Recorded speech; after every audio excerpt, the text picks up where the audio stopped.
CIET NCERT द्वारा प्रस्तुत है कक्षा 7 की विज्ञान की पाठ्यपुस्तक। प्रस्तुत है इस पुस्तक का पाठ 12 है। शीर्षक पादप में जनन। पृष्ठ 141 से 151 तक। तो आइए अब सुनते हैं पाठ 12। शीर्षक पादप में जनन। पृष्ठ 141। पाठ 12 है। पादप में जनन। अपने वंश अथवा प्रजाति को बनाए रखने के लिए पादप और जंतुओं के लिए जनन आवश्यक है।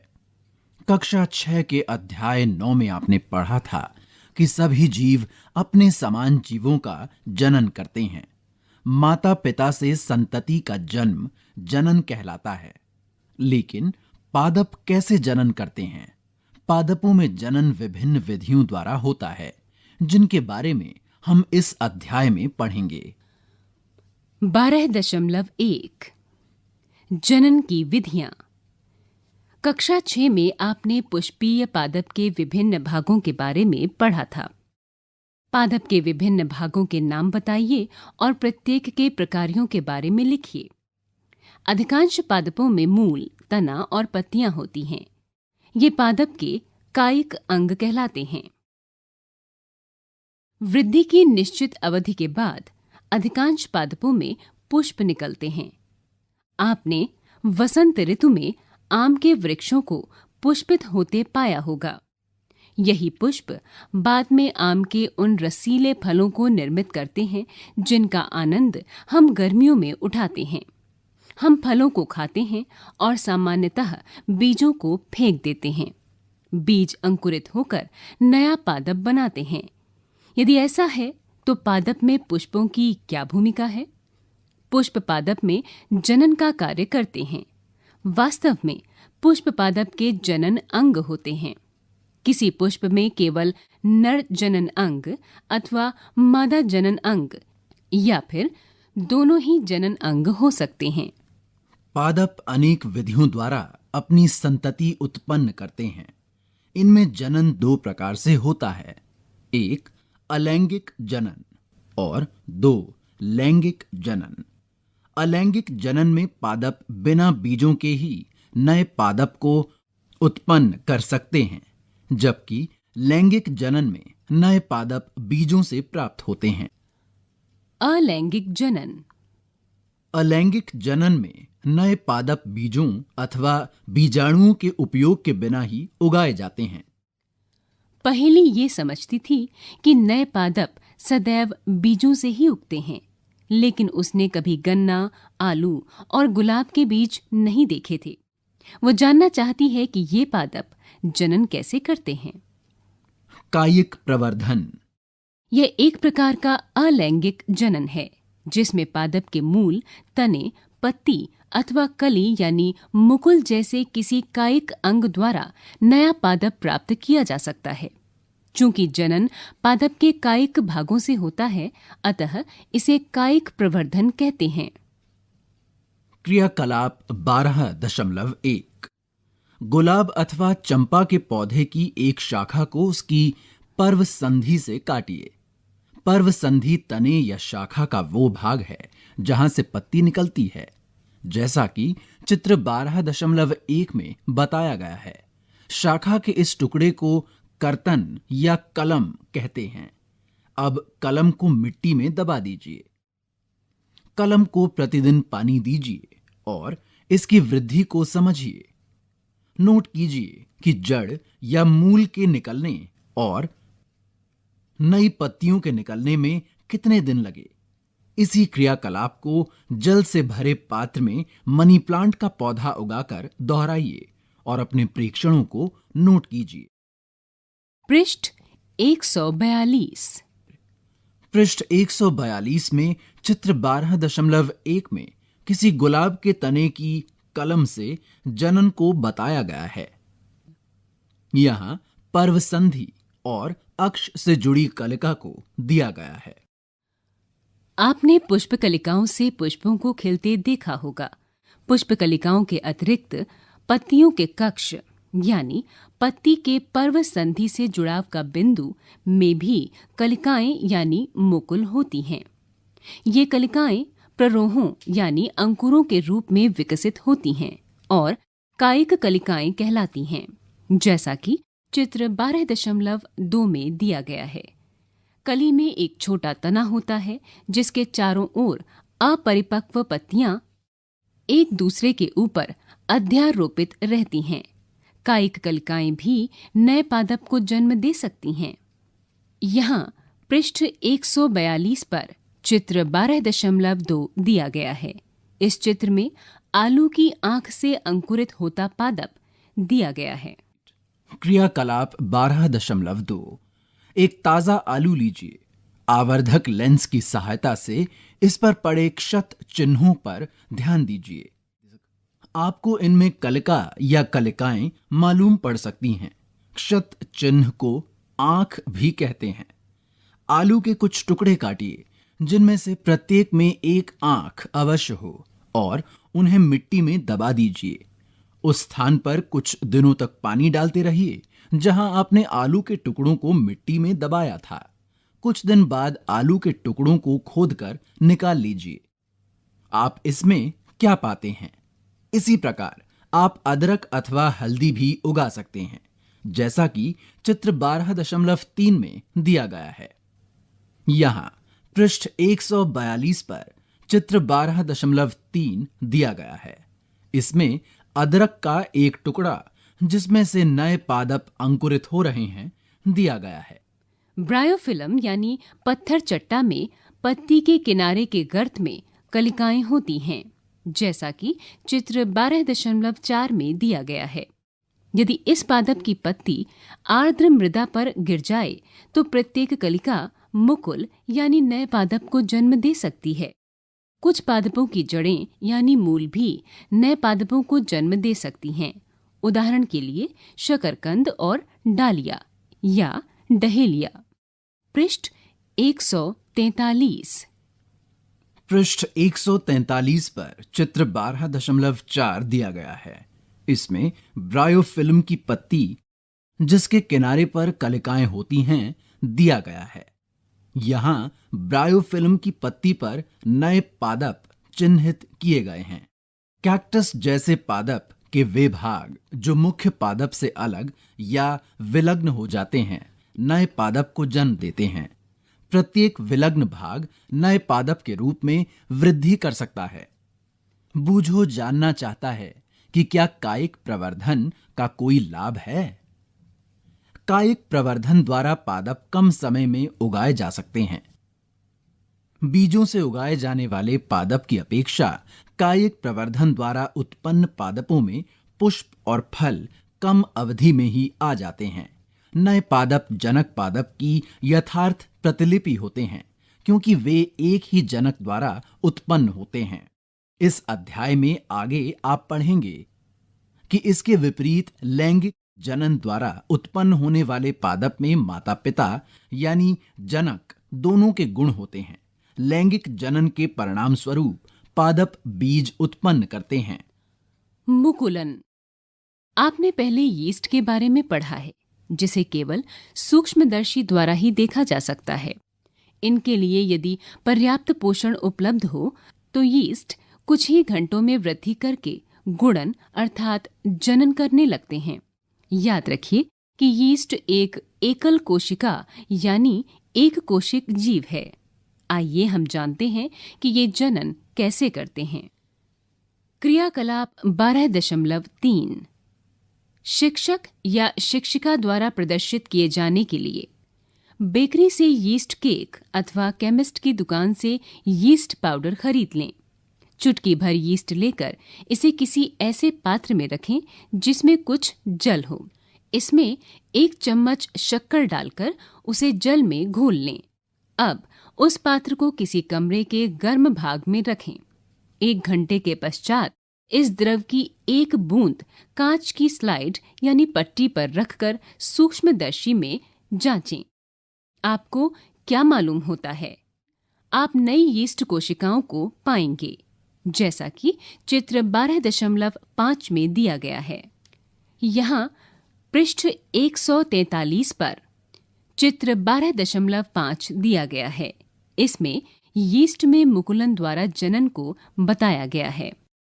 इस प्रक्रिया के 4 चरण दिए गए हैं। पहला चरण है यीस्ट कोशिका, दूसरा विकसित होता हुआ मुकुल, तीसरा नवीन मुकुल और चौथा मुकुल श्रृंखला। यीस्ट कोशिका से बाहर निकलने वाला छोटे बल्ब जैसा प्रवर्ध मुकुल या कली कहलाता है। मुकुल क्रमशः वृद्धि करता है और जनक कोशिका से विलग होकर नई यीस्ट कोशिका बनाता है। नई यीस्ट कोशिका विकसित होकर परिपक्व हो जाती है और फिर नई यीस्ट कोशिकाएं बनाती है।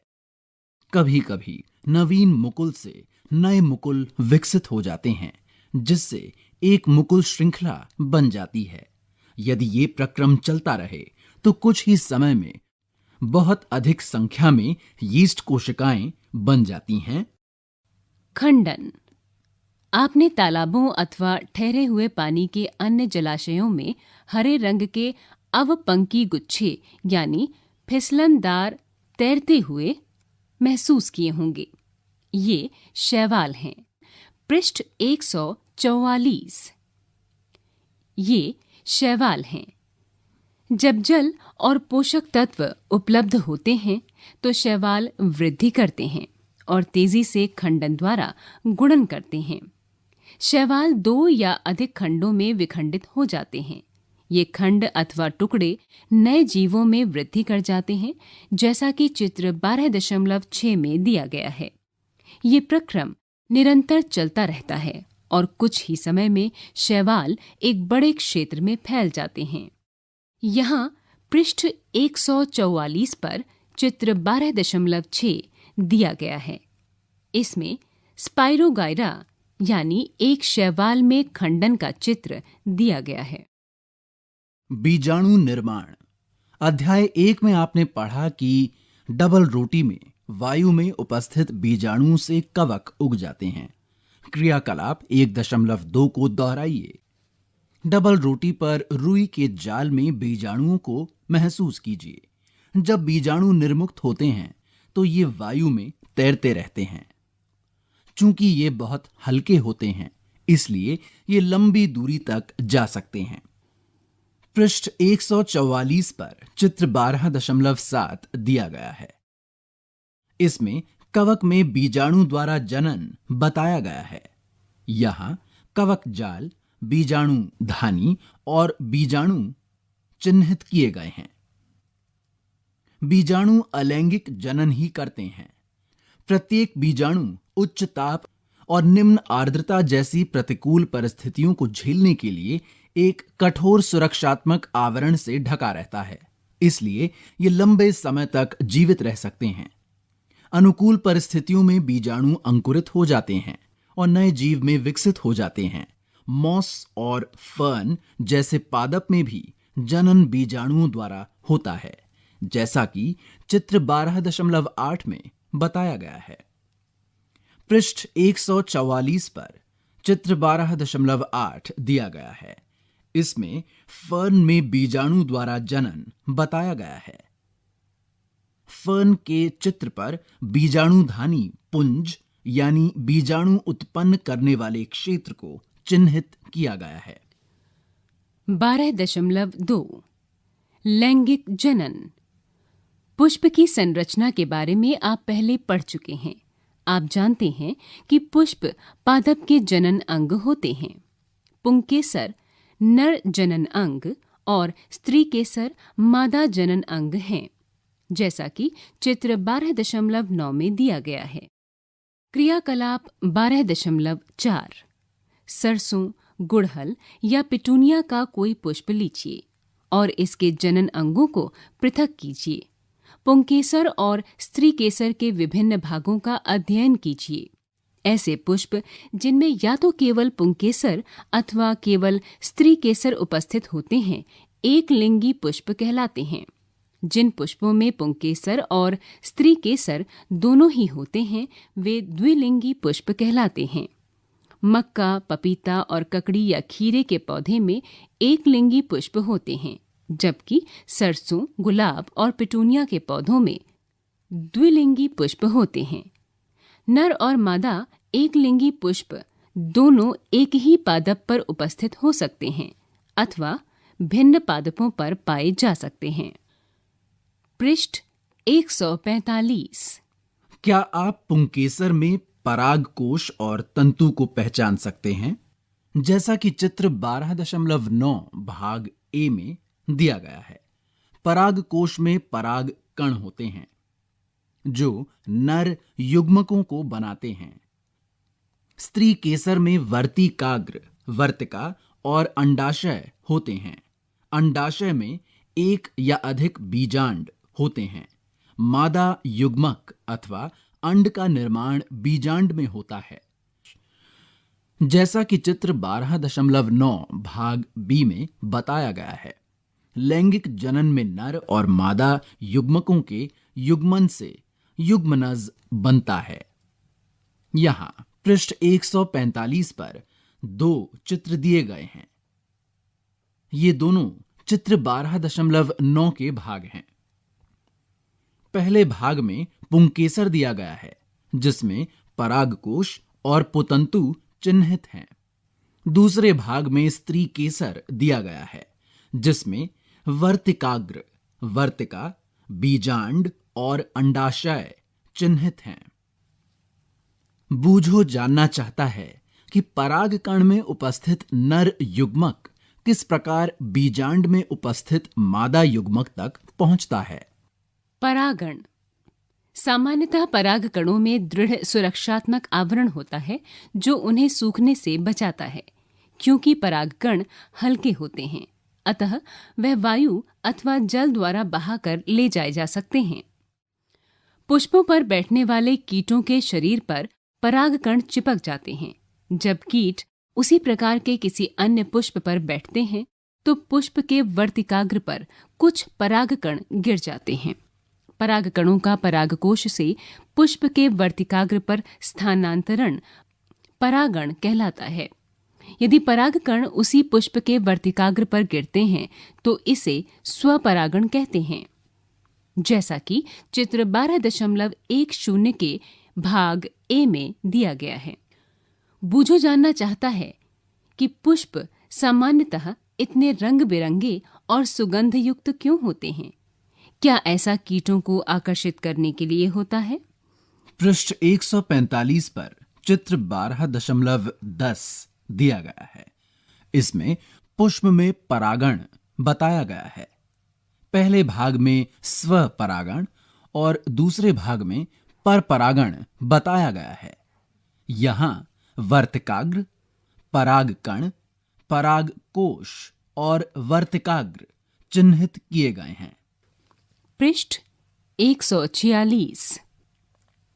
जब पुष्प के परागकण उसी पादप के किसी अन्य पुष्प के वर्तिकाग्र पर गिरते हैं तो इसे परपरागण कहते हैं।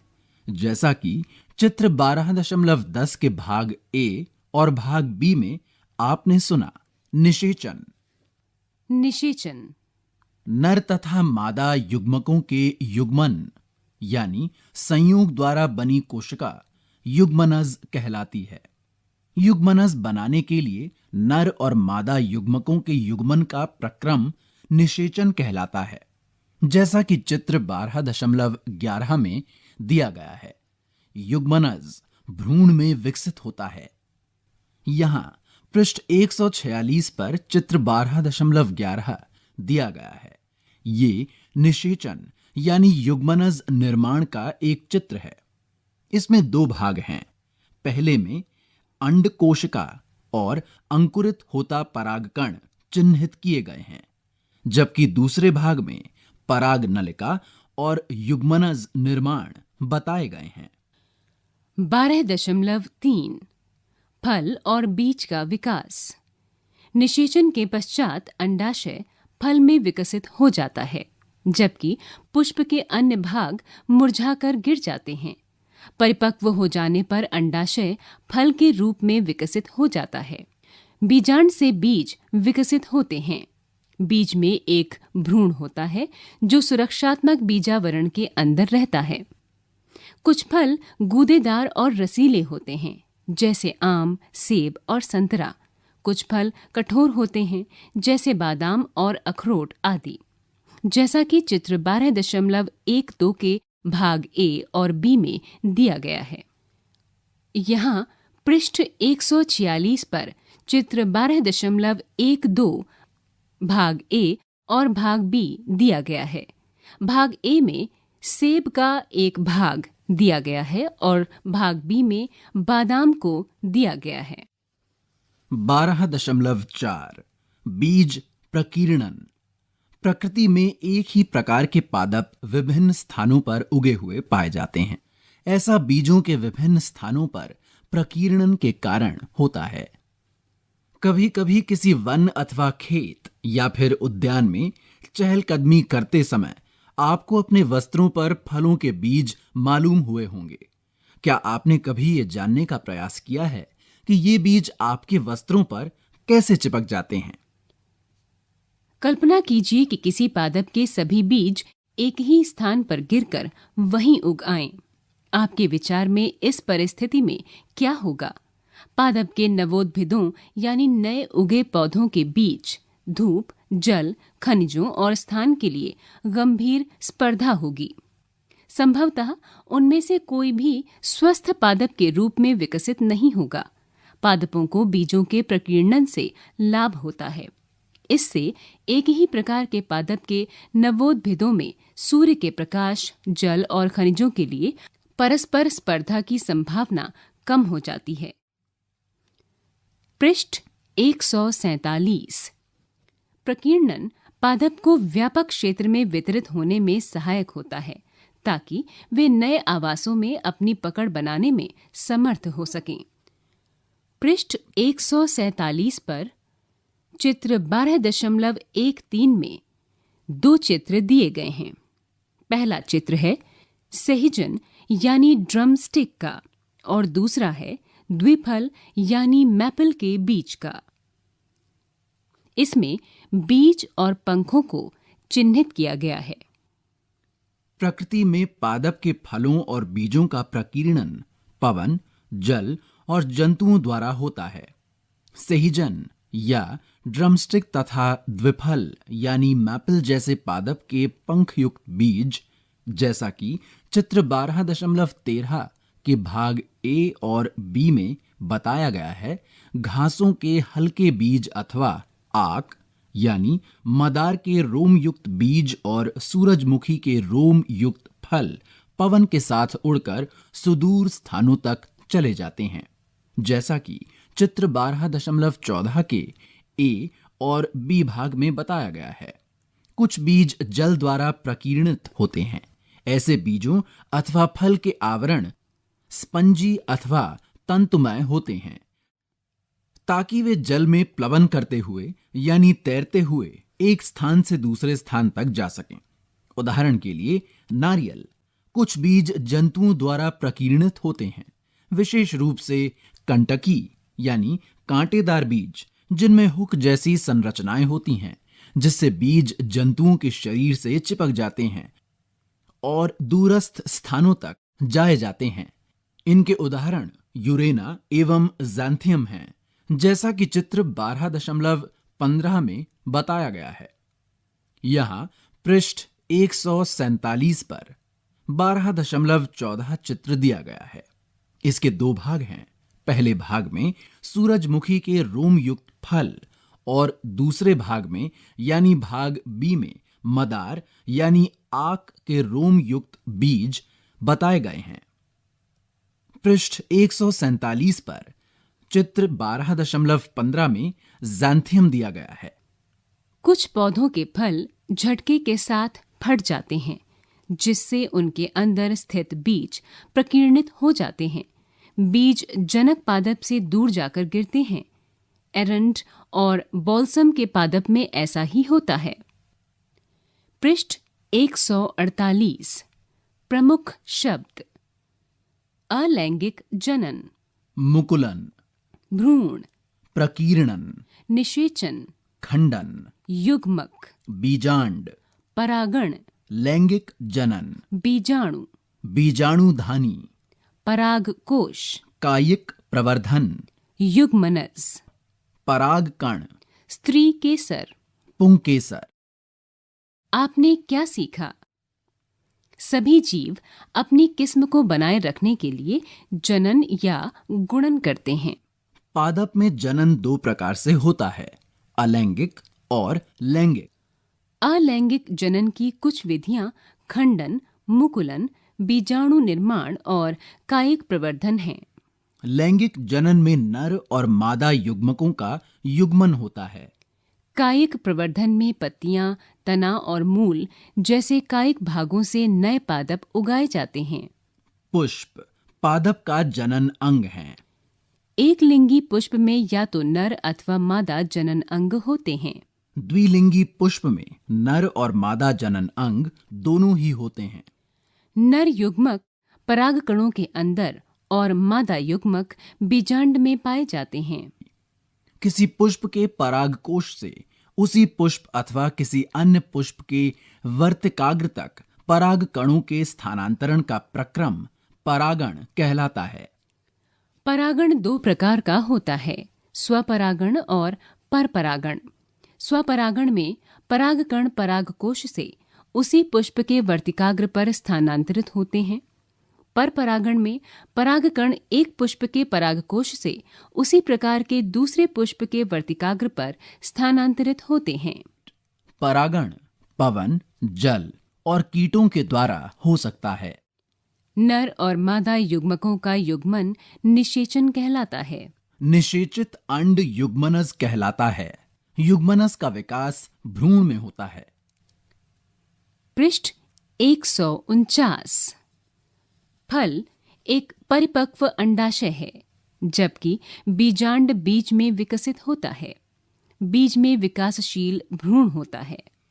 बीजों का प्रकीर्णन पवन, जल अथवा जंतुओं के द्वारा होता है। बीज प्रकीर्णन एक ही स्थान पर पादप की अधिक संख्या की वृद्धि को रोकने और दूसरा सूर्य के प्रकाश, जल और खनिजों के लिए स्पर्धा को कम करने और तीसरा नए आवासों के अधिग्रहण में सहायक होता है। अभ्यास। पहला, रिक्त स्थानों की पूर्ति कीजिए। क, जनक पादप के कायिक भागों से नए पादप के उत्पादन का प्रक्रम रिक्त स्थान कहलाता है। ख, ऐसे पुष्पों को जिनमें केवल नर अथवा मादा जनन अंग होता है रिक्त स्थान पुष्प कहते हैं। ग, पराग कणों का उसी अथवा उसी प्रकार के अन्य पुष्प के परागकोश से वर्तिकाग्र पर स्थानांतरण का प्रक्रम रिक्त स्थान कहलाता है। घ, नर और मादा युग्मकों का युग्मन रिक्त स्थान कहलाता है। च, बीज प्रकीर्णन रिक्त स्थान और रिक्त स्थान के द्वारा होता है। 2. अलैंगिक जनन की विभिन्न विधियों का वर्णन कीजिए। प्रत्येक का उदाहरण दीजिए। 3. पादपों में लैंगिक जनन के प्रक्रम को समझाइए। 4. अलैंगिक और लैंगिक जनन के बीच प्रमुख अंतर बताइए। 5. किसी पुष्प का चित्र खींचकर उसमें जनन अंगों को नामांकित कीजिए। 6. स्वपरागण और परपरागण के बीच अंतर बताइए। 7. पुष्पों में निषेचन का प्रक्रम किस प्रकार संपन्न होता है। 8. बीजों के प्रकीर्णन की विभिन्न विधियों का वर्णन कीजिए। पृष्ठ 150। 9. कॉलम ए में दिए गए शब्दों का कॉलम बी में दिए गए जीवों से मिलान कीजिए। कॉलम ए में दिए गए शब्द हैं क, कली या मुकुल, ख, आंख, ग, खंडन, घ, पंख, च, बीजाणु। कॉलम बी में दिए गए जीव हैं 1. मैपल, 2. स्पायरोगायरा, 3. यीस्ट, 4. डबल रोटी की फफूंद, 5. आलू, 6. गुलाब। 10. सही विकल्प पर सही का निशान लगाइए। क, पादप का जनन भाग होता है उसका 1. पत्ती या पर्ण, 2. तना, 3. मूल, 4. पुष्प। ख. नर और मादा युग्मक के युग्मन का प्रक्रम कहलाता है 1. निषेचन, 2. परागण, 3. जनन, 4. बीज निर्माण, ग. परिपक्व होने पर अंडाशय विकसित हो जाता है 1. बीज में, 2. पुंकेसर में, 3. स्त्री केसर में, 4. फल में, घ. बीजाणु उत्पन्न करने वाला एक पादप जीव है 1. गुलाब, 2. डबल रोटी का फफूंद, 3. आलू। 4. अदरक। पृष्ठ 151। च. ब्रायोफिल्म अपने जिस भाग द्वारा जनन करता है वो है 1. तना, 2. पत्ती, 3. मूल, 4. पुष्प। विस्तारित अधिगम, क्रियाकलाप और परियोजना कार्य। 1. विभिन्न प्रकार के कैक्टसों के टुकड़े की सहायता से अपना निजी कैक्टस संग्रह बनाइए। आप विभिन्न किस्मों के कैक्टसों को किसी चपटे पात्र में साथ साथ अथवा पृथक पात्रों में उगा सकते हैं। 2. बाजार से जितने प्रकार के स्थानीय फल उपलब्ध हों उन्हें एकत्रित कीजिए। यदि विविध किस्म के फल उपलब्ध ना हों तो आप टमाटर, खीरा, ककड़ी आदि ले लीजिए। ये भी फल हैं, लेकिन हम इनका उपयोग सब्जी के रूप में करते हैं। विभिन्न फलों के चित्र बनाइए। प्रत्येक किस्म के एक फल को काटकर उसके अंदर के बीजों को जांचिए। फलों और उनके बीजों के विशेष लक्षण यानी गुण जानने का प्रयास कीजिए। जानकारी पुस्तकालय से भी प्राप्त की जा सकती है। यदि संभव हो तो यहां दी गई वेबसाइट से इस बारे में जानकारी एकत्र कीजिए। www.sapps.plants.ci.uk/fscfruit/dispersal.pdf। 3. 10 किस्म के फलदार पादपों या वृक्षों के नाम लिखिए। याद रखिए कि अनेक फलों का उपयोग सब्जियों के रूप में किया जाता है। अपने अध्यापक, माता पिता और यदि सुविधा हो तो किसी फल उत्पादक, किसान अथवा कृषि विशेषज्ञ से यह जानकारी प्राप्त कीजिए कि आपकी सूची में सम्मिलित पादप के बीज का प्रकीर्णन किस प्रकार होता है। प्राप्त जानकारी को सारणी में व्यवस्थित कीजिए। यहाँ इस जानकारी को सारणी में व्यवस्थित करने के लिए एक सारणी दी गई है जो कि पृष्ठ 151 पर है। इस सारणी को 4 अलग अलग भागों में विभाजित किया गया है। वो भाग हैं क्रम संख्या, फलदार पादप का नाम, कारक जिसके द्वारा बीजों का प्रकीर्णन होता है और आखिरी बीज अथवा उसका भाग जो प्रकीर्णन में सहायक होता है। ये सूची आपको भरनी है। 4. मान लीजिए किसी संवर्धन या कल्चर डिश में कोई ऐसा जीव है जो प्रत्येक घंटे के बाद अलैंगिक जनन के प्रक्रम द्वारा अपनी संख्या दोगुनी कर लेता है। यदि प्रारंभ में संवर्धन डिश में उस जीव का केवल एक सदस्य हो तो 10 घंटे बाद डिश में उस प्रकार के जीवों के सदस्यों की संख्या कितनी होगी? किसी एक जनक से उत्पन्न होने वाली जीवों की ऐसी कॉलोनी या समूहन क्लोन कहलाती है। इसी के साथ 18 पाठों की इस पुस्तक का पाठ 12 शीर्षक पादप में जनन यहाँ समाप्त हुआ। वाचन शालिनी सिंह और वैभव श्रीवास्तव।